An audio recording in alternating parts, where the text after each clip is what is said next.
മലപ്പുറത്തിന്റെ ഫുട്ബോൾ സ്നേഹത്തിന്റെയും നിഷ്കളങ്കമായ മനുഷ്യ സ്നേഹത്തിന്റെയും കഥ പറഞ്ഞ സുഡാനി ഫ്രം നൈജീരിയയിലെ ഉമ്മമാർ പീപ്പിൾ ടിവിയുടെ കപ്പടിക്കണം ക്യാമ്പയിന് ആശംസകൾ നേർന്നു.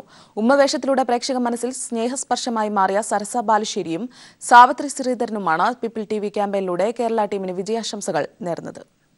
ഫുട്ബോളിനെ പറ്റി വലിയ വിവരമൊന്നുമില്ലെങ്കിലും ഇടയ്ക്കിടയ്ക്ക് ടി വിയിലൊക്കെ കാണാറുണ്ട്. വലിയ ഇഷ്ടമാണ്. സുഡാനി ഫ്രം നൈജീരിയയിൽ വന്നതിന് ശേഷമാണ് ഫുട്ബോളിന് ഇത്രയും വലിയ ആരാധകരുണ്ടെന്ന് മനസ്സിലായത്. കേരളത്തിലെ കുട്ടികൾ സന്തോഷ് ട്രോഫി ഫൈനലിൽ എത്തിയതിൽ വളരെ സന്തോഷമുണ്ട്.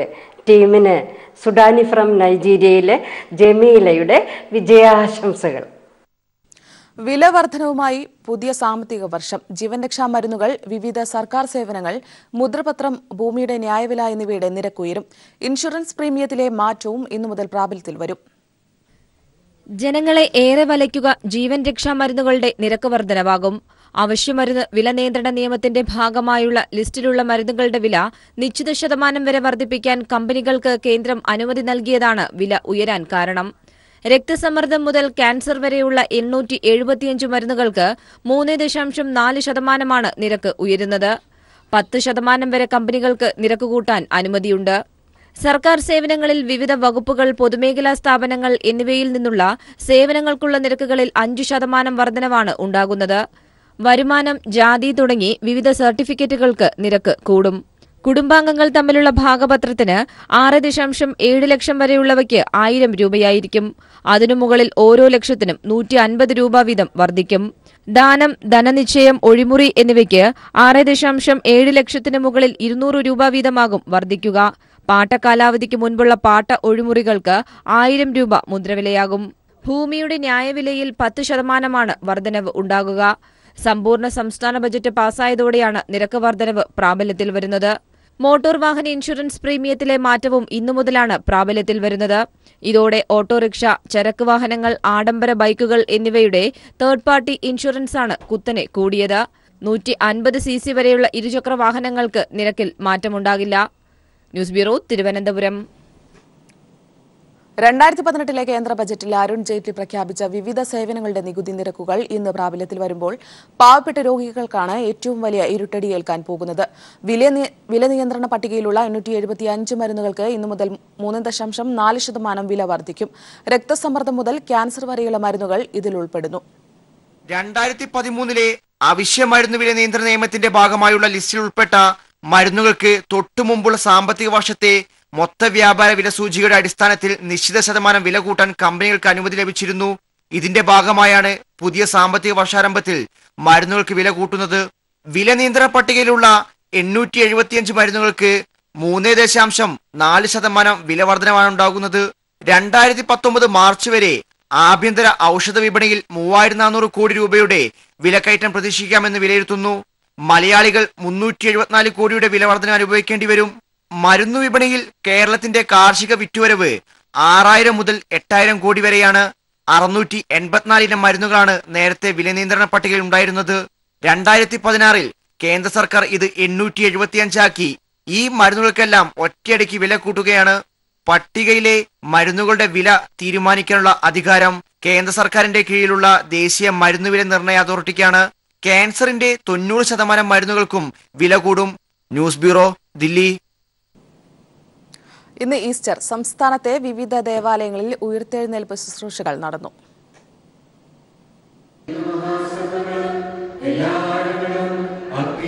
ജില്ലയിലെ വിവിധ ദേവാലയങ്ങളിൽ ഈസ്റ്ററിനോടനുബന്ധിച്ചുള്ള ഉയിർത്തെഴുന്നേൽപ്പ് ശുശ്രൂഷയും പ്രത്യേക കുർബാനയും നടന്നു. പട്ടം സെന്റ് മേരീസ് കത്തീഡ്രലിൽ നടന്ന ഉയിർത്തെഴുന്നേൽപ്പ് ശുശ്രൂഷയ്ക്ക് കർദിനാൾ മാർ ബസേലിയസ് ക്ലിമിസ് കത്തോലിക്ക ബാവ മുഖ്യ കാർമ്മികത്വം വഹിച്ചു.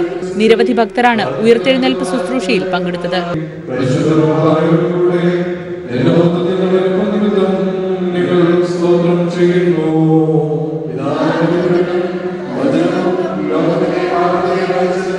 പാളയം സെന്റ് ജോസഫ് ദേവാലയത്തിൽ നടന്ന ഉയിർത്തെഴുന്നേൽപ്പ് ശുശ്രൂഷയ്ക്ക് ലത്തീൻ കത്തോലിക്ക അതിരൂപത ആർച്ച് ബിഷപ്പ് സൂസപാക്യം മുഖ്യ കാർമ്മികത്വം വഹിച്ചു.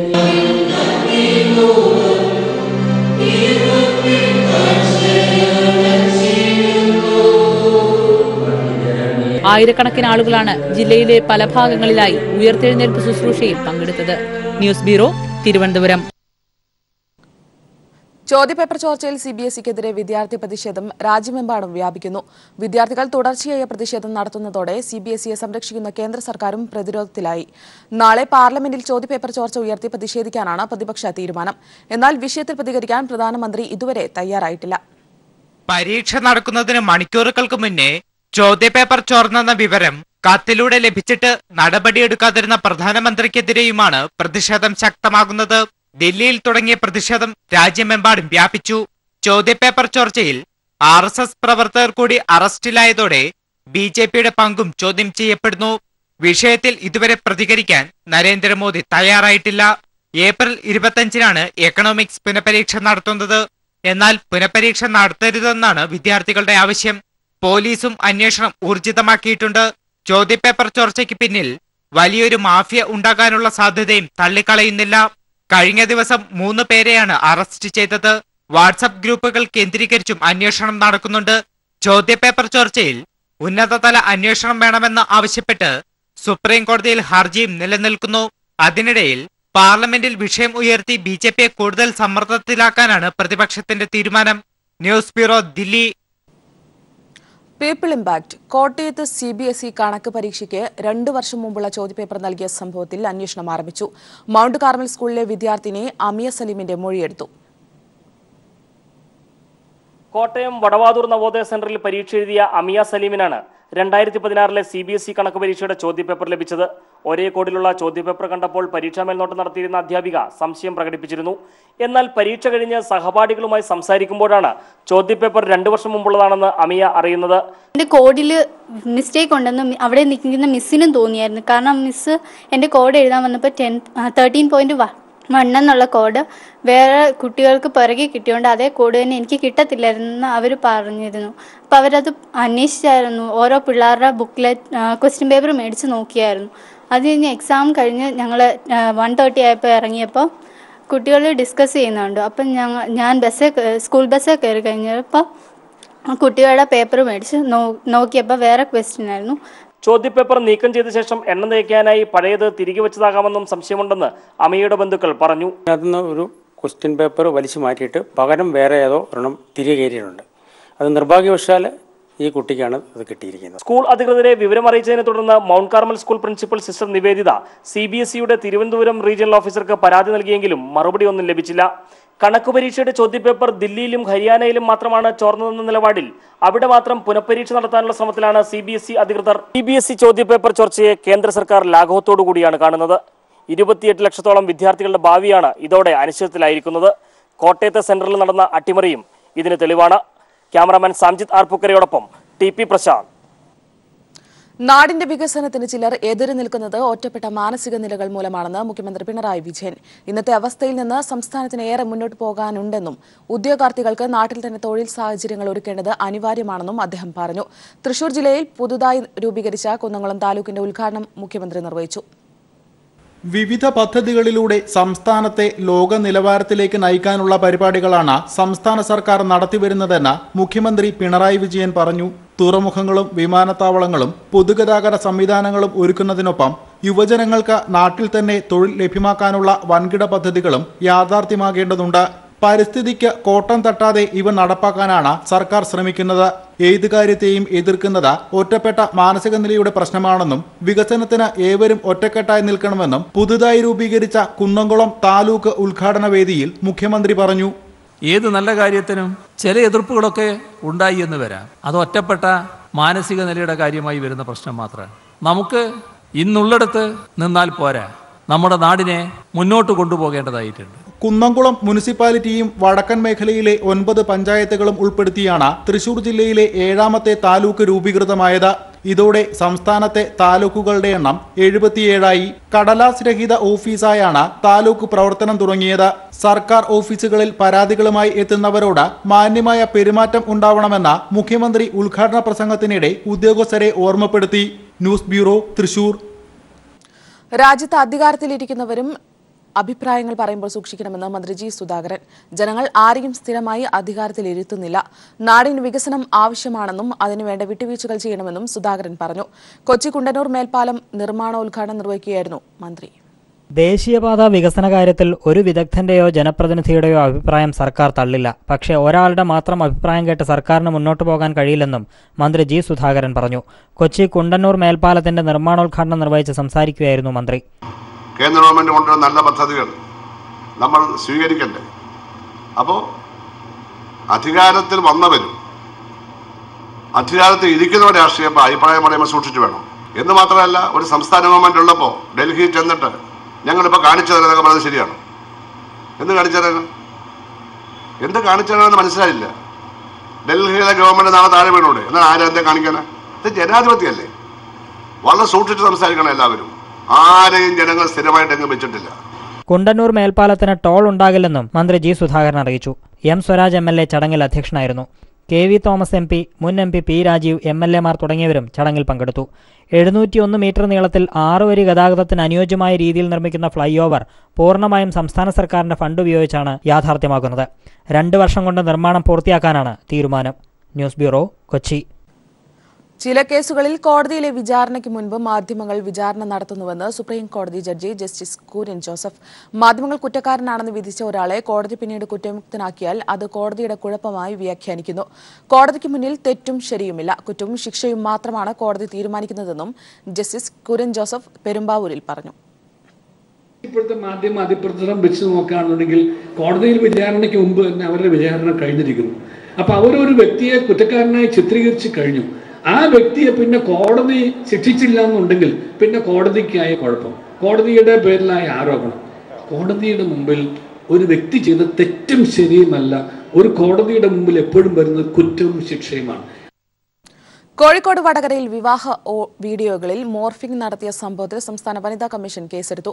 പ്രതികളെ ഉടൻ അറസ്റ്റ് ചെയ്യണമെന്ന് വനിതാ കമ്മീഷൻ SP-ക്ക് നിർദ്ദേശം നൽകി. ഒരാഴ്ചയ്ക്കകം അന്വേഷണ പുരോഗതി റിപ്പോർട്ട് സമർപ്പിക്കണമെന്നും chairperson MC Josephine Vadakara rural SP-യോട് ആവശ്യപ്പെട്ടു. വടകരയിൽ വിവാഹ വീഡിയോകളിൽ നിന്നും ഫോട്ടോകളിൽ നിന്നും സ്ത്രീകളുടെ ചിത്രങ്ങൾ വെട്ടിമാറ്റി അശ്ലീല ചിത്രങ്ങൾക്കൊപ്പം ചേർത്ത് പ്രചരിപ്പിച്ച സംഭവത്തിൽ സംസ്ഥാന വനിതാ കമ്മീഷൻ സ്വമേധയാ കേസെടുത്തു. പ്രതികളെ ഉടൻ അറസ്റ്റ് ചെയ്യണമെന്നും അന്വേഷണ പുരോഗതി റിപ്പോർട്ട് ഒരാഴ്ചക്കകം സമർപ്പിക്കണമെന്നും chairperson MC Josephine Vadakara rural SP-ക്ക് നിർദ്ദേശം നൽകി. SP-യുടെ നേരിട്ടുള്ള മേൽനോട്ടത്തിൽ പ്രത്യേക സംഘം രൂപീകരിച്ച് അന്വേഷണം നടത്തണമെന്നാണ് വനിതാ കമ്മീഷന്റെ നിർദ്ദേശം. കേസിൽ പ്രതികൾക്ക് മാതൃകാപരമായ ശിക്ഷ ഉറപ്പുവരുത്തണമെന്നും വനിതാ കമ്മീഷൻ അറിയിച്ചു. പരാതി ലഭിച്ചതിനെ തുടർന്ന് വടകര വനിതാ സെൽ CI ഭാനുമതിയുടെ നേതൃത്വത്തിൽ അന്വേഷണം പുരോഗമിക്കുകയാണ്. ഒരാഴ്ച മുമ്പാണ് രേഖാമൂലം പോലീസിൽ പരാതി ലഭിച്ചത്. ഒളിവിൽ കഴിയുന്ന സദയം സ്റ്റുഡിയോ ജീവനക്കാരൻ ബിബീഷ്, ഉടമകളായ സതീഷ്, ദിനേശ് എന്നിവർക്കായി പോലീസ് തിരച്ചിൽ ഊർജിതമാക്കി. 3 പേരുടെയും മൊബൈൽ ഫോൺ ഓഫ് ചെയ്ത നിലയിലാണ്.